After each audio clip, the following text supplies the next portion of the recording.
G'day guys and welcome back today to another video on the Drewzy channel. We're back with 9 things that we learnt from round 1. Freshly back from the Sunday Arvo game, Freo just beat the Lions and I'm absolutely ecstatic about it. But every team's back playing footy, happy days. I'm 5 days out from moving to Melbourne and chasing my dream of becoming a proper YouTuber. So if you want to support the channel this year, it would help immeasurably if you subscribe if you're new and leave likes on the video. This year's going to be huge and I want as many people to be a part of it as possible. So let's get on board and let's get into the video. 9 things that we learned from round 1. Number 1.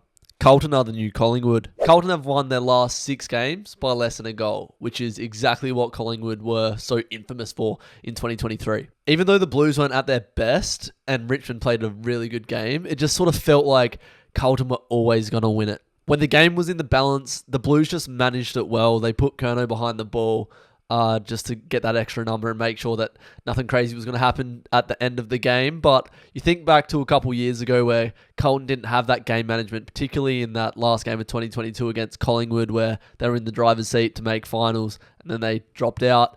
That just shows the maturity that Carlton has had in the past couple years to now manage games in tight situations and be in control. It just shows that this Carlton side has matured. A key characteristic of premiership sides is they just know how to get the job done. It wasn't pretty, and despite a really tough game from Richmond, Carlton got the job done. They're looking the goods. Number 2. Collingwood have been found out. The premiership hangover is real for Collingwood. Those close wins that they were getting last year aren't happening anymore. That's 2 weeks in a row that the Pies have been decisively beaten comfortably. The premiership hangover is real. The chaos corridor fast footy that Collingwood was so renowned for playing last year has been shut down 2 weeks in a row. Sydney did so well to apply pressure in their sort of half forward and the centre of the corridor, and Collingwood's skills have been absolutely woeful to start this season.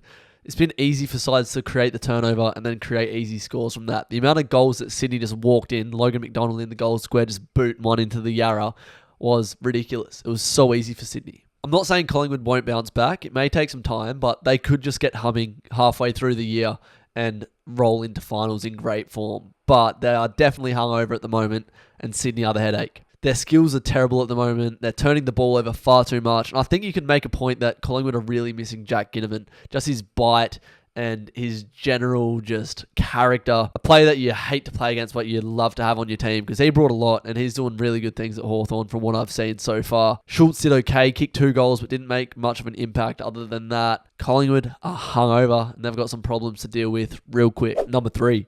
Essendon's acquisition get the job done. I've been really harsh on Essendon, so congratulations Essendon fans. It was a good win in what was probably the game of the round. I loved watching this game. It was pretty much goal for goal all game until Essendon blew it open in the 4th quarter. I've been pretty harsh on the acquisitions as well. I just feel like Mackay and Goldstein coming in are just sort of, filling a hole for the time being, but to their credit, Mackay was great all day. Took some really good intercept grabs, and Goldstein, 41 hit-outs. Sold Candy a couple of times, which was good to see. He's still got a bit of skill, the old fella. Gresham kicked a really important goal in the 4th quarter. They got the crowd on their feet.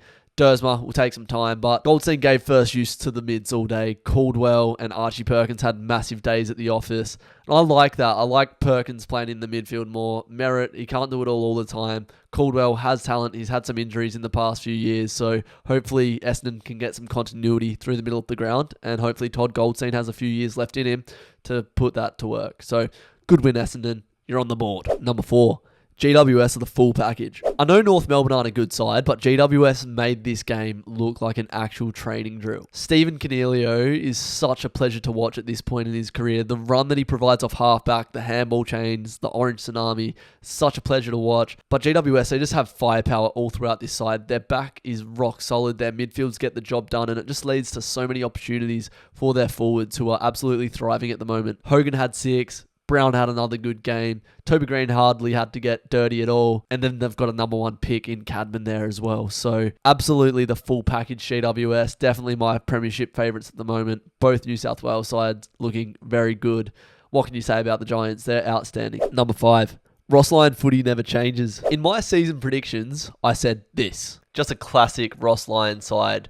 Keep the opponent's score low and we will score a bit more. those 65 to 74 score games is what I expect from St Kilda. The scoreline was pretty much spot on, and I know Geelong away is a tough test for any side, and St Kilda played really well in parts, but yeah, it is just exactly what I expect St Kilda to be this season. Really tough defensively, don't really have too much depth in the middle. And then I don't know, going forward, it takes a hit when you defend as hard as St Kilda do with all the numbers behind the ball, the flood that they do. And then they can't really get much speed on the ball because they have so many players back. It will take some time to refine, and I'm sure St Kilda will have some big wins this year. Just the first game back in Australia for me, watching St Kilda against Geelong, it just was like I've taken a bloody time portal back to bloody 2014 watching Freo. So, Freo finished top 4 that year, didn't win a flag. Ross Lyon needs to move the ball quicker for me and the Saints, but Liam Henry looked good. I feel like the Saints just need to be more competitive in the centre balance. Liam Henry was in there at times, and Liam Henry is far from an inside midfielder. You'll get found out if you play Liam Henry as an inside midfielder. Once they can start winning the ball higher up the ground, I think St Kilda will thrive. Tough game in Geelong, but what did I say? The scoreline, the prediction, it doesn't lie. Number 6, Gold Coast are good. Just need to mature. Analysis. This game was so hard to watch. Wet weather footy in Queensland. It's just gritty, not clean, just not nice on the eye. When you've got Matt Rowell, Touk Miller, Jordan Dawson, it was like fumble, tackle, handball, drop, fumble, tackle, ball up for what felt like 3.5 quarters. Adelaide stormed home, but it was too little too late, and they really didn't get anything going all night. It was a shitty game of football. But Gold Coast have showed that they've got the talent. They've got a really good forward line, and their mids are elite.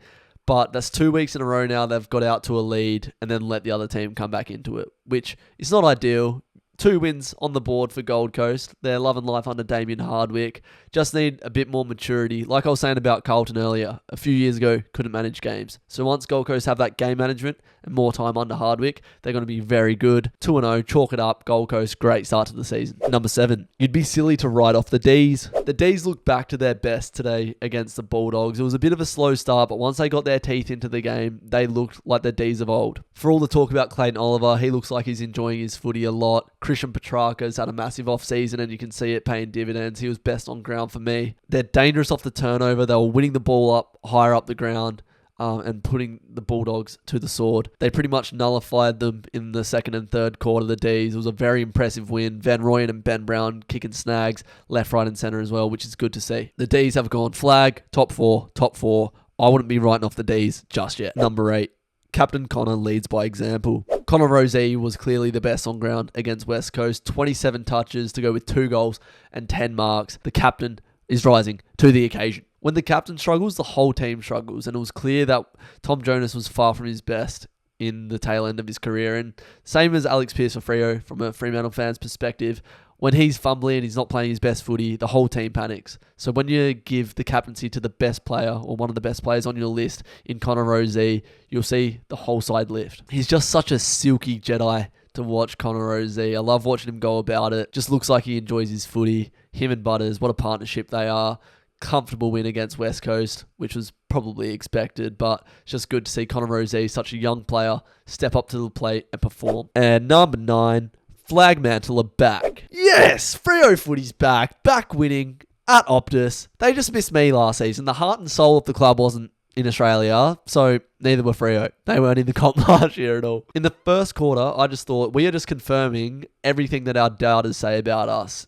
And I went to the toilet at quarter time, actually nervous and jittery and being like, oh my God, surely we're not in for another season like this. But Banfield got one back, Switter kicks one over his head, and then I think out of the next 11 goals, Freo kicked 10. We started getting the centre clearances right. Luke Jackson was phenomenal today. Caleb Sarong with a club record 46 touches. He could be on for the Brownlow this year. Brayshaw ran all day. Young was tough. But the most impressive thing today for me was the pressure. It reminded me of the 2013 Freo. The ball was hot. Brisbane didn't want to hold on to it because every time there was a Freo player there to tackle them, Josh Tracy got a massive tackle inside 50, and that was just the tone. Whenever Brisbane were on the ball, there was a Freo player there to tackle them, and that is what modern footy is. We saw it with Sydney on Friday night, and now Freo have done it against Brisbane, who are now 0-2. Not many people would have tipped Freo in this game. I did. I backed the boys. Jai Amos had 4 goals. Tracy had 3. Switter had a great game up forward.